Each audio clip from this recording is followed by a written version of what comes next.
கத்தாரில் செயல்பட்டு வரும் உணவு டெலிவரி நிறுவனமான தலாபத் நிறுவனம் நுகர்வோர் பாதுகாப்பு சட்டங்களை மீண்டும் மீண்டும் மீறியதாக அதிகாரிகள் கண்டதை அடுத்து நாட்டில் அதன் சேவைகளை ஒரு வாரத்திற்கு நிர்வாக ரீதியாக நிறுத்தி வைக்க உத்தரவிட்டிருக்காங்க.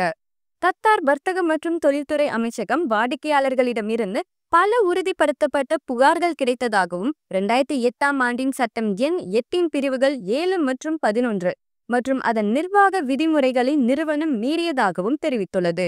அமைச்சகத்தின் கூற்றுப்படி தலாபத் தவறான தகவல்களுடன் பொருட்களை காண்பிப்பதன் மூலமோ அல்லது விவரிப்பதன் மூலமோ நுகர்வோரை ஏமாற்றி சட்டவிரோதமாக அவர்களின் பணத்தை பெற்றதற்காக தண்டிக்கப்பட்டுள்ளது. மத்திய கிழக்கு மற்றும் வட ஆப்பிரிக்கா முழுவதும் செயல்பட்டு வரும் தலாபட் ஹோல்டிங் நிறுவனம் பிரச்சனையை விரைவாக தீர்க்க கத்தார் அதிகாரிகளுடன் ஒத்துழைத்து வருவதாக பதிலளித்துள்ளது. அதே சமயம் என்ன தவறு நடந்தது என்பதை மதிப்பிடுவதற்கும் சாத்தியமான நிதி தாக்கங்களை மதிப்பிடுவதற்கும் உள் மதிப்பாய்வை தொடங்கியிருக்கிறதா சொல்றாங்க.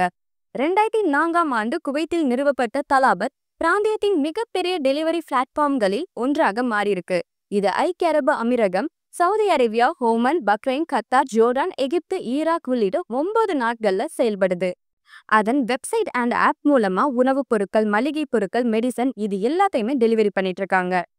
இந்நிலையில் இந்த தடை தற்காலிகமானது என்றாலும் நுகர்வோர் உரிமைகள் ஒரு முதன்மையான முன்னுரிமை என்றும் நாட்டில் செயல்படும் நிறுவனங்கள் சட்டத்தை கண்டிப்பாக பின்பற்றணும் அப்படின்னு கத்தார் அதிகாரிகள் வலியுறுத்துறாங்க.